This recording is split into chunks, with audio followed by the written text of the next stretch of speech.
Mr. Speaker, I rise today in strong support of this bill that I introduced with my colleague from Michigan, Mr. Upton, the Bipartisan Active Shooter Alert Act, and we introduced it along with 14 Democrats and 14 Republicans, fully bipartisan.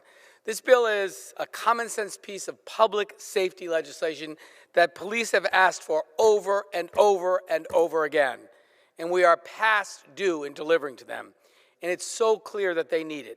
Between 2000 and 2020, there were close to 400 active shooter events, with 40 active shooter incidents in 2020 alone. Last year, we saw 61 active shooter events. We see what this looks like in our communities. This past April, a shooter gunned down 10 people in New York City subway and then was on the run for 29 hours. On July 4th, another shooter gunned down parade goers in Highland Park, Illinois, and evaded arrest for 8 hours.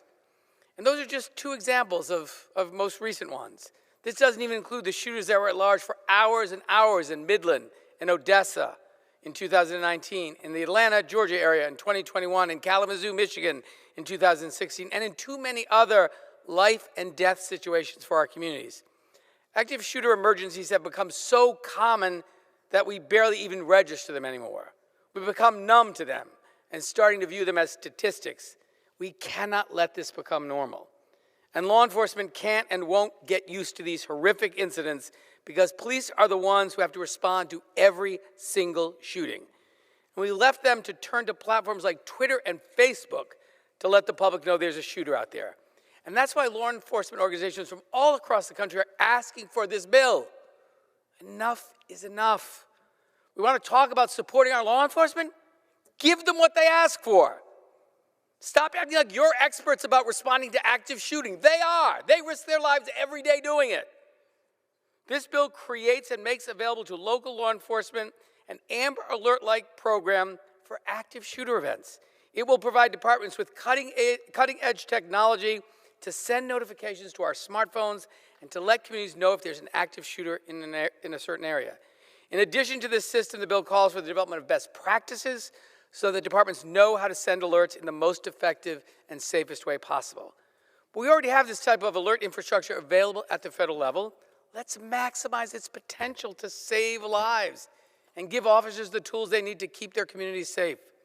Developing this kind of technology and infrastructure and identifying best practices would be a massive undertaking for many local departments and for some communities. And they simply don't have the resources to do it on their own. And nothing, let me repeat, nothing in this bill is mandatory for law enforcement agencies to adopt. So if a local department determines that this program isn't a good fit for their community, they simply don't have to use it. But for the officers out there who do want it, let's deliver it to them. We have to give law enforcement every tool they need to neutralize these threats and keep our communities safe. This bill helps do that in a simple, effective way. It's not complicated. It simply adds a tool to the tool belt of law enforcement all across the country, regardless of their size or location, to be used voluntarily. When there's an active shooter situation, law enforcement does all they can to keep people in the surrounding area safe. They organize to search for shooters posing the threat. They shut down streets and buildings and provide first response to victims. They go door to door to either evacuate or tell people to shelter in place. But that takes time, time that could cost lives. In these stressful life or death situations, law enforcement are too often relying on social media to warn people so that no one accidentally walks into the line of fire or a crime scene. Law enforcement deserves better than Twitter to communicate with the community they serve. And I'm proud this bill has earned the endorsement of law enforcement agencies all across the country. The Fraternal Order of Police, the National Police Foundation, the National Sheriff's Association, the Major City Chiefs Association, the National Association of Police Officers, and the National Association of District Attorneys, just to name a few.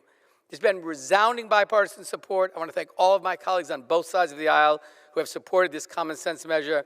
I want to thank again my friend and colleague, Mr. Upton, for working on this bill, and encourage all of you to give law enforcement the tools they need to keep themselves and communities safe.